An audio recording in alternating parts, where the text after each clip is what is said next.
Welcome to my channel Abhishek and Vivek classes. आज हम लोग और बायोलॉजी का एक जबरदस्त टॉपिक पढ़ने वाले हैं, ग्लैंड्स यानी ग्रंथियों के बारे में। क्या होती हैं ग्रंथियाँ, कितने प्रकार की होती हैं, कौन कौन से एंजाइम, कौन कौन से हार्मोन्स निकलते हैं, इन सब के बारे में हम पढ़ते हैं। तो पढ़ना पहले स्टार्ट करते हैं। देखिए, सबसे पहले बात करते हैं कि ग्रंथियाँ आखिर कहते किसे हैं। देखिए, जो ग्रंथियाँ होती है थैले के समान एक संरचना होती है जिससे एंजाइम और हार्मोन्स निकलते हैं। ये क्या होती है, एक थैले की समान संरचना होती है जिससे एंजाइम और हार्मोन्स निकलते हैं। अब ये तीन तरह की होती है। देखिए, यह तीन प्रकार की होती है, वायस्रावी ग्रंथि, अंतःस्रावी ग्रंथि और एक मिश्रित ग्रंथि। वायस्रावी को बोलते हैं हम लोग क्या, एक्सोक्राइन, इसे इंडोक्राइन, इसे मिक्स्ड ग्लैंड बोलते हैं। Exocrine, endocrine, mixed gland. देखिए, वायस्रावी ग्रंथियां क्या होती है, वायस्रावी ग्रंथियां ऐसी ग्रंथियां होती है जिनसे एंजाइम निकलता है। क्या निकलता है, एंजाइम निकलता है। अंतःस्रावी ग्रंथियां ऐसी ग्रंथियां होती है जिससे हार्मोन्स निकलता है। मिश्रित ग्रंथि ऐसी ग्रंथि जिसमें एंजाइम और हार्मोन दोनों निकलते हैं। वायस्रावी से केवल क्या निकलता है, एंजाइम निकलता है। जब आपने पढ़ा होगा डाइजेस्टिव सिस्टम तो आपने देखा होगा तरह तरह के एंजाइम निकलते हैं, जाइमेल, लाइपेज, ट्रिप्सिन, ये तरह तरह के एंजाइम निकल रहे थे कि नहीं निकले। तो वो सब ग्रंथियां कौन थी, वायस्रावी ग्रंथियां। वायस्रावी ग्रंथियां जिससे एंजाइम निकलता है। इसमें डक्ट पाई जाती है, डक्ट मतलब होता है नली, नली पाई जाती है। ब्लड से टच में नहीं रहते हैं, यानी ये जो होती है वायस्रावी ग्रंथि ब्लड से टच में नहीं रहती है। एग्जाम्पल में समझिए, जैसे श्वेत ग्रंथि पसीना निकालने वाली, आंसू ग्रंथि आंख में पाई जाती है, आंख की लैक्रेमल ग्रंथि होती है जो आंसू बनाती है। आंख की मोमीबियन ग्रंथि एक होती है आंख में जो मोम का निर्माण करती है आंख में। लार ग्रंथि, सीवम ग्रंथि जो तेल निकालती है, और एक लीवर। लीवर के बारे में हम समझते हैं, बाकी इन सब के बारे में हम लोगों ने पहले ही पढ़ रखा है। स्किन के बारे में समझ लिया, आंखों के बारे में पढ़ चुके हैं, लेकिन लीवर नहीं पढ़ा। तो बेसिकली इसमें हम किसके बारे में पढ़ते हैं, लीवर के बारे में। देखिए, लीवर को बोलते हैं हम लोग यकृत या जिगर। यह सबसे बड़ी वायस्रावी ग्रंथि। आपसे क्वेश्चन आएगा सबसे बड़ी वायस्रावी ग्रंथि कौन होती है, तो लीवर। सबसे छोटी क्या होती है, श्वेत ग्रंथि होती है।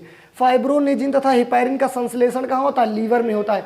आपको पता होना चाहिए कि फाइब्रोनेजिन और हिपैरिन ये रक्त का थक्का बनाने में हेल्प करते हैं, लेकिन इनका संश्लेषण कहाँ होता है, कहाँ पर बनते हैं, तो लीवर में। ये वसा में घुलनशील विटामिन, जो इतनी भी वसा में घुलनशील विटामिन है, कौन कौन सी, विटामिन ए, डी, ई, के, ये सब लीवर में आकर संचित होते हैं। कहाँ पर स्टोर होते हैं, लीवर में। लीवर से निकलने वाला बिलवर्डिन पित्तरस को हरा कर देता है। आपको पता होगा पित्तरस का निर्माण यानी गाल का निर्माण कौन करता है, लीवर। कहाँ स्टोर करता है, गाल ब्लैडर में। तो उसको हरा करने के लिए बिलवर्डिन निकलता है, जो कहाँ से निकलता है, लीवर से ही निकलता है। और इसी से एक निकलता है लिक्विड बिलरुबिन। बिलरुबिन की अधिकता की वजह से क्या हो जाता है, जॉइंडिस या पीलिया। और ज़्यादा उसकी कमी हो जाएगी तो आपको हिपेटाइटिस हो जाता है ना। इस बिलरुबिन के वजह से ही लैट्रिन का रंग कैसा होता है, पीला होता है। लीवर क्या करता है, अमोनिया को यूरिया में बदल देता है। देखिए, अमोनिया हमारे शरीर में बनती है और वो बहुत खतरनाक होती है। तो लीवर का काम होता है अमोनिया को क्या करना है, यूरिया में बदल देना। और लीवर जहर के प्रभाव को कम कर देता है। देखिए, जब कोई इंसान जहर खाकर मर जाता है ना, तो उसमें जांच की जाती है किसकी, लीवर की। लीवर क्या करता है, कहीं हद तक जहर के प्रभाव को क्या करता है, कम कर देता है, और उसमें लीवर बहुत ही ज़्यादा डैमेज हो जाता है। इसलिए जांच किसकी की जाती है, लीवर की। सबसे तेज सेल डिवीजन कहाँ होता है, लीवर में। यानी लीवर में चोट जो लगती है वो क्या होती है, जल्दी ही ठीक हो जाती है। तो लीवर में सेल डिवीजन क्या होता है, फास्ट। लीवर ग्लूकोज को ग्लाइकोजन में बदल देता है। भोजन में जहर देकर मारे गए व्यक्ति को मृत्यु में क्या जांच किया जाता है, लीवर के बारे में। तो हमने समझा वायस्रावी ग्रंथियां यानी एक्सोक्राइन ग्लैंड का काम क्या होता है, इनसे एंजाइम निकलता है, ये ब्लड से टच में नहीं रहती। इनमें क्या पाई जाती है, डक्ट यानी नली पाई जाती है।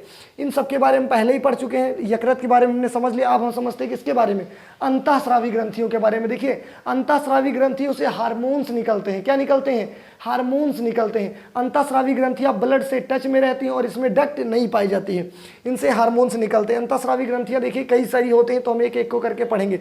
जैसे ब्रेन में हमारे तीन अंतःस्रावी ग्रंथियां होती हैं, एक हाइपोथैलेमस और एक पिनियल ग्रंथि और एक पीयूष ग्रंथि। हाइपोथैलेमस, पिनियल और पीयूष ग्रंथि। देखिए, ब्रेन में तीन, हाइपोथैलेमस, पिनियल और पीयूष ग्रंथि। यहाँ गले में थायराइड और पैराथायराइड, गले में थायराइड और पैराथायराइड। थोरैसिक यानी सीने में थाइमस ग्रंथि। किडनी के ऊपर एड्रीनल ग्रंथि और एक गोनाड ग्रंथि यानी जिसे जनन ग्रंथियां बोलते हैं हम लोग। एक बार इसका स्क्रीनशॉट लीजिए, फिर इन सब के बारे में हम लोग डिटेल में समझते हैं। तो एक बार इसका स्क्रीनशॉट लीजिए आप लोग।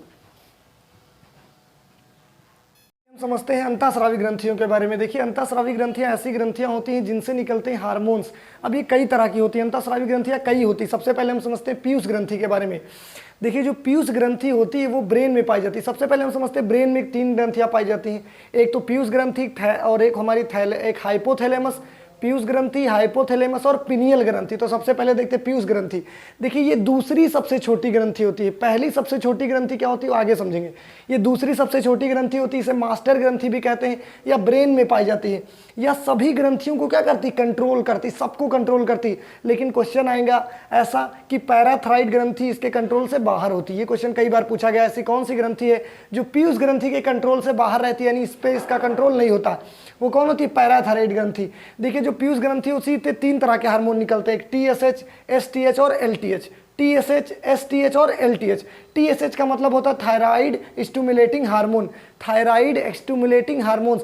देखिए इसका काम है, थायराइड ग्रंथि से एक निकलता है थायरॉक्सिन हार्मोन। क्या निकलता है, थायराइड ग्रंथि से निकलने वाले थायरॉक्सिन हार्मोन को निकालने में ये क्या करती है, हेल्प करती है। और थायराइड ग्रंथि में आयोडीन की कमी हो जाती है तो ये फूल जाती है, क्या होती है, सूज जाती है। उसे हम बोलते हैं घेंघा रोग। क्या बोलते हैं, घेंघा रोग। तो TSH यानी थायराइड स्टिमुलेटिंग हार्मोन का काम होता है कि थायराइड ग्रंथि से थायरॉक्सिन नाम का हार्मोन्स निकालती है। STH का मतलब होता है सोमेटोट्रोपिक हार्मोन। सोमेटोट्रोपिक हार्मोन या वृद्धि कंट्रोल करने में हेल्प करती है। कमी से इसकी क्या हो जाता है, बौनापन, और ज़्यादा हो जाएगा तो क्या हो जाएगा, आदमी बहुत लंबा हो जाता है। STH सोमेटोट्रोपिक हार्मोन वृद्धि कंट्रोल करता है। LTH का मतलब होता है लैक्टोजेन हार्मोन। लैक्टोजेन हार्मोन क्या करता है, दूध निर्माण करने में हेल्प करता है, माँ के अंदर दूध निर्माण करने में हेल्प करता है। इसे बर्थ या लव हार्मोन भी कहते हैं, या प्रसव पीड़ा को कम कर देता है। यानी बच्चा जब होता है उस समय क्या होती है, बहुत ज़्यादा पेन होने लगती, तो उस पेन को ये क्या करता है, कम कर देता। 3 हार्मोन बताइए, TSH, STH और LTH। उसके बाद हम समझते हैं हाइपोथैलेमस ग्रंथि, ब्रेन में ही पाई जाती है। देखिए सभी अंतःस्रावी ग्रंथियों को कंट्रोल करने का काम करती है। जितनी भी हमारी अंतःस्रावी ग्रंथियां हैं सबका बाप, सबके ऊपर। देखिए पीयूष ग्रंथि को मास्टर ग्रंथि, लेकिन इसे मास्टर ऑफ द मास्टर ग्रंथि, इसे हम क्या बोलते हैं, सुपर मास्टर या master of the master gland बोलते हैं। ये सभी को कंट्रोल करती है। पिनियल ग्रंथि क्या होती है, देखिए ब्रेन में ही पाई जाती है पिनियल ग्रंथि, ये सबसे छोटी। पिनियल ग्रंथि सबसे छोटी। दूसरी सबसे छोटी क्या होती है, पीयूष ग्रंथि होती है। पिनियल ग्रंथि सबसे छोटी ग्रंथि होती है, इसे थर्ड आई बोलते हैं। इसे बायोलॉजिकल क्लॉक या बायोलॉजिकल ग्लैंड भी बोलते हैं। ये क्वेश्चन कई बार पूछा गया है कि बायोलॉजिकल ग्लैंड किसे बोलते हैं, तो पिनियल ग्रंथि को बोलते हैं, क्योंकि इससे एक हार्मोन निकलता है मेलाटोनिन। क्या निकलता है, मेलाटोनिन। ये नींद लाने में सहायक है। जिसको मेलाटोनिन ज्यादा निकलता है वो दिन रात सोते रहता है, जब देखो तब अंगड़ाई रहा है, ऐसे ऐसे सो रहा है। और कम निकलेगा तो फिर आप नींद कम आएगी। तो मेलाटोनिन हमारे नींद लाने में क्या करता है, हेल्प करता है। तो ब्रेन में हमारी 3 हो गई, पीयूष ग्रंथि, हाइपोथैलेमस और पिनियल। अब उसके बाद हम समझते हैं गले में। देखिए गले में H आकार की इस तरह से यहाँ गले में पाई जाती थायराइड ग्रंथि। कौन सी, इसी के पीछे होती पैराथायराइड। देखिए थायराइड ग्रंथि यह सबसे बड़ी ग्रंथि, सबसे बड़ी थायराइड ग्रंथि, सबसे छोटी पिनियल ग्रंथि। इससे निकलने वाला थायरॉक्सिन हार्मोन ब्लड प्रेशर को कंट्रोल करता है। थायराइड ग्रंथि से क्या निकलता है, थायरॉक्सिन नाम का हार्मोन, जो ब्लड प्रेशर को क्या करता है, कंट्रोल करता है। मैंने बताया था जब आयोडीन की कमी से या ग्रंथि जो थायराइड ग्रंथि फूल जाती है, इसे ही बोलते हैं घेंघा। क्या बोलते हैं, घेंघा। अब थायराइड के पीछे जस्ट पाई जाती है पैराथायराइड, या पैराथायराइड के पीछे या थायराइड ग्रंथि के पीछे होती है। कैल्शियम फास्फोरस की मात्रा को कंट्रोल करती है ये ग्रंथि। पीयूष ग्रंथि कंट्रोल से बाहर रखती है, ये क्वेश्चन याद रखिएगा। ऐसी कौन सी ग्रंथि जो पीयूष ग्रंथि के कंट्रोल से बाहर होती, तो पैराथायराइड ग्रंथि। कौन सी, पैराथायराइड। तो देखिए ब्रेन में 3 हो गई हमारी, पीयूष ग्रंथि, हाइपोथैलेमस और पिनियल। गले में थायराइड और पैराथायराइड। नीचे आते सीने में या थोरैसिक बोलते हैं, इसमें हमारी थाइमस ग्रंथि होती है। कौन सी, थाइमस ग्रंथि, या सीने में पाई जाती है, प्रोटीन निर्माण करने का काम करती है। 15 साल तक ये प्रोटीन बनाती है, लेकिन उसके बाद ये प्रोटीन बनाना बंद कर देती है। तभी तो देखिए बच्चा जो छोटा होता है 10-15 साल का है, 15 साल से कम, वो लोग खाना पीना खाएं या नहीं, ऐसे ही घूमते टहलते रहते, क्योंकि उसमें प्रोटीन निर्माण करने के लिए कौन होती है, थाइमस ग्रंथि होती है। वो प्रोटीन बनाती रहती है, और प्रोटीन आपको पता है बैकअप एनर्जी देता है। तो छोटे छोटे बच्चे खाना वाना कहाँ खाते हैं, उनको बस दूध दे दो, पीते रहते हैं। और उसके बाद क्योंकि उन्हें प्रोटीन बनाने के लिए क्या होती है, थाइमस ग्रंथि। लेकिन उसके बड़े होने के बाद अगर आप खाना वाना नहीं खाएंगे तो ये थाइमस ग्रंथि प्रोटीन तो बना रही, तो फिर आप क्या हो जाएंगे, बीमार पड़ सकते हैं। तो एक बार इसका स्क्रीनशॉट लीजिए, हम लोग आगे समझते हैं कौन कौन सी ग्रंथियां पाई जाती हैं। समझते हैं एड्रीनल ग्रंथि के बारे में। देखिए एड्रीनल ग्रंथि पाई जाती किडनी के ऊपर।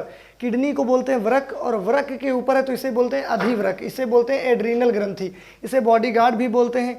इसे हम लोग इमरजेंसी ग्लैंड भी बोलते हैं। देखिए इससे निकलने वाला जो हार्मोन होता है वो होता है एड्रेनेलिन नामक हार्मोन, जो इमरजेंसी के समय निकलता है। जैसे मान लीजिए आप चारों तरफ से एकदम घिरा गए हैं, चारों तरफ से आपके ऊपर पूरा मान लीजिए अटैक होने वाला है, तब आप दोगुनी ताकत से लड़ेंगे कि सोच लेंगे आपको कि अब तो मर ही जाना है। तो उस समय आपका जो हार्मोन निकलेगा वो क्या होगा, एड्रीनल ग्रंथि। यानी कि ये क्या करता है, इमरजेंसी के समय निकलता है। एड्रीनेलिन नाम का हार्मोन, इसे फाइट एंड फ्लाइट हार्मोन भी बोलते हैं। ये क्वेश्चन कई बार पूछा जाता है कि फाइट एंड फ्लाइट हार्मोन किसे बोलते हैं? एड्रेनेलिन नाम हार्मोन को।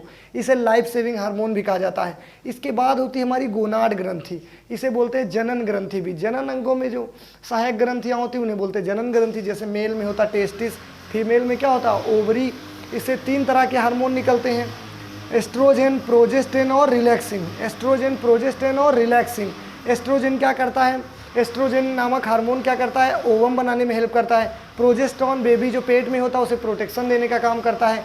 रिलैक्सिन हार्मोन क्या करता है? पेट में जब बच्चा होता है तो उस समय रिलैक्स दिलाता है, यानी पेन को क्या करता है? कहीं हद तक कम कर देता है। उसके बाद हम समझते हैं मिश्रित ग्रंथि के बारे में। देखिए, मिश्रित ग्रंथि ऐसी ग्रंथियों को कहते हैं जो हार्मोन्स और एंजाइम दोनों निकालती हैं। तो वो हमारी होता है पैनक्रिया, जिससे हार्मोन और एंजाइम दोनों निकलते हैं। एंजाइम निकलते 3, लाइपेज, एमाइलेज, ट्रिप्सिन। इसे शॉर्टकट में बोलते हैं लेट। लाइपेज, एमाइलेज, ट्रिप्सिन, इसे ही कंप्लीट डाइजेस्टिव जूस भी बोला जाता है।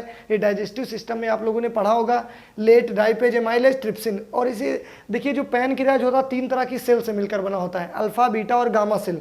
इन सेल्स से निकलते हैं हार्मोन, और ये क्या होते हैं? एंजाइम।